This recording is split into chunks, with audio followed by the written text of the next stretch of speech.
Hey everyone. Tomorrow at practice, you're going to get the opportunity to sort of freely poach off of players to try to generate blocks, which should be really fun.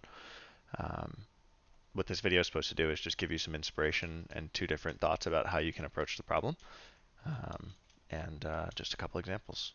So the two different thoughts about how to approach the problem. The first one is basically staying in a lane that your offensive player brought you in. Uh, so the first example here, you'll see this revolver player. This was just off of a revolver or a pony turnover. Revolver sort of picked the disc up. They're running their typical side stack this year, and this revolver player is sort of making an undercut, but really just clearing space. And Chris Kocher decides that he has no reason to follow that player, and instead he will just sort of stay out here and try to poach the lane and generate a block. And he is able to do that.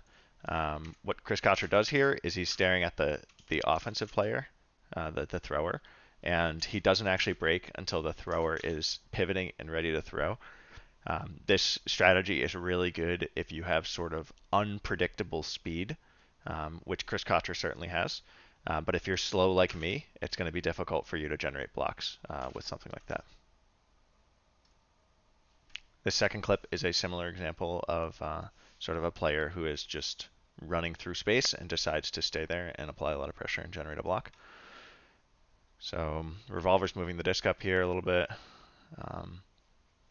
They're near the end zone.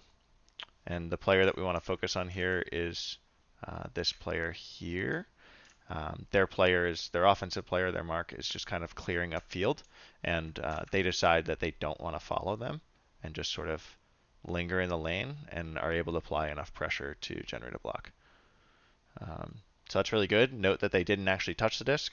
Again, that just like in Chris Kocher's example, you need to be extremely fast to actually generate a block there, but he was able to sort of clog the area, and it ended up being a turnover. So then this example is of the second strategy that I talked about, which is basically instead of just poaching a lane that you were kind of already running through, actively looking upfield to try to find open players. So you're basically trying to see what the thrower sees and predict that the thrower is going to throw it. So if you can look upfield and see somebody's getting open, that's probably the same thing that the thrower is seeing, and you can maybe predict it before they show any type of throwing motion. So the player that we're watching on this play in particular is right here. It's Ben Yacht. He's guarding somebody that's just kind of clearing upfield. And the whole time he's sort of scanning the open side lane, and he recognizes that there's an open cutter, and he just poaches off and runs pretty far in order to get the block. So the thing I think that's really cool about this is that I'm going to pause it right when Ben Yacht starts running. So Ben Yacht is running right now into the lane, and the thrower has made no indication, right? Ben Yacht is running over here, and he saw that there was an open player back here, and the thrower has made absolutely zero indication over here that they are about to throw the disc. So this type of anticipation can only happen if you're looking upfield at the throwing lanes and trying to see what the thrower can see. And I mentioned earlier that getting blocks the way that Chris Kocher did in that first clip really requires you to have a lot of just like raw, unpredictable speed. This does not require that because the thrower cannot see Ben Yacht coming. He's just doing a really good job of anticipating it. And I'm not calling Ben Yacht slow, but I'm just saying that it doesn't require it. So I think this is like a really cool clip, and I'm just going to go back and just show it through one more time since we've talked about it a bunch.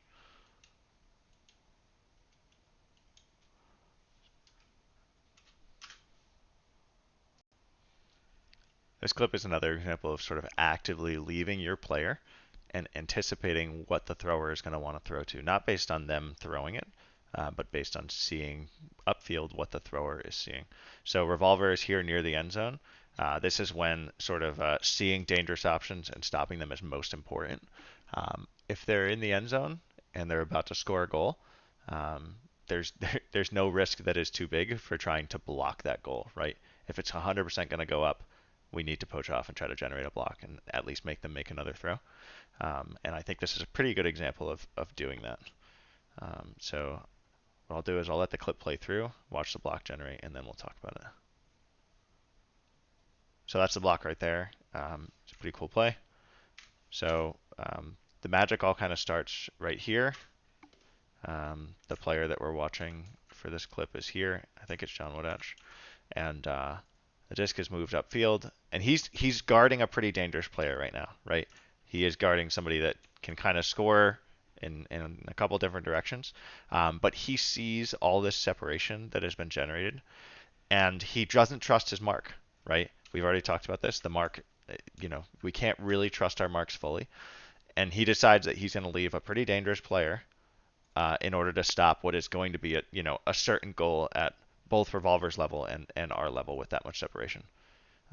So he did not see the thrower at all. His back was completely turned to the thrower, but he was able to sort of see what the thrower was seeing, finding that there was going to be an open player and aggressively moving to try to get a block. And again, these are very unpredictable. He did not have to run very fast. He did not have to do anything particularly athletic. He just moved in an unpredictable manner to generate the block. All right, this is the final clip, and it's also perhaps my favorite clip of this style of defense, where you're trying to kind of aggressively take away options. I'm gonna let the clip play through because it's like a long clip with a bunch of different situations, but we'll let it play through and then we'll talk about it. That's first one, they got close to generating a block. Here's the second one where they're pretty close to generating a block.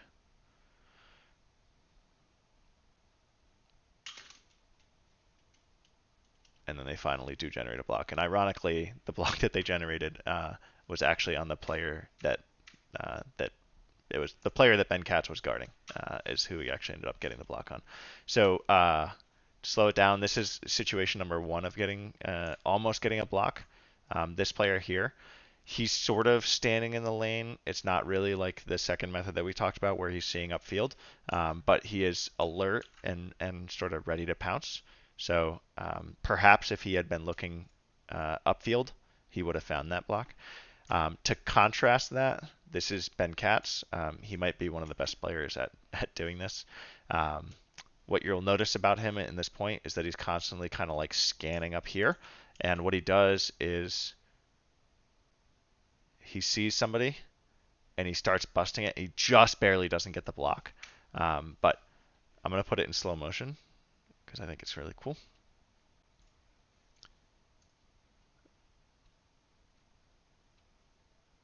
So he's about to turn his head, I promise. So he turns his head right here, and what does he see? He sees the exact same thing that Grant Lindsley is seeing, which is this person over here is about to get open. So he can see what Grant is seeing, and he's able to predict it. So he plants his right foot, and he's not even looking at Grant. He's literally not even looking at the thrower. He just plants his right foot, and he pulls the trigger, and he almost generates a block. It's really, really close. Doesn't quite do it, but it's very close. So you can see like Pony has the latitude to sort of do this, and what we're asking for tomorrow is that we do the same. All right, so now we're going to focus on, I think this is one of the Drost brothers, the one on the right here, this one. And I'm going to go slow again because I want to. Oops. All right, so here he is. He's guarding a dump. The reset that he's guarding is somewhere, all the way back there.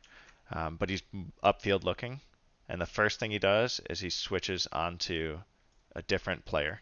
So he switches there, right? So he's kind of like actively guarding this player here, and then he sees Grant Lindsley coming, and he switches onto him and sort of aggressively plays him, and that's how they end up generating a block. So that's just a lot of pressure that's sort of delivered by giving their players the latitude to see the field and attack open players.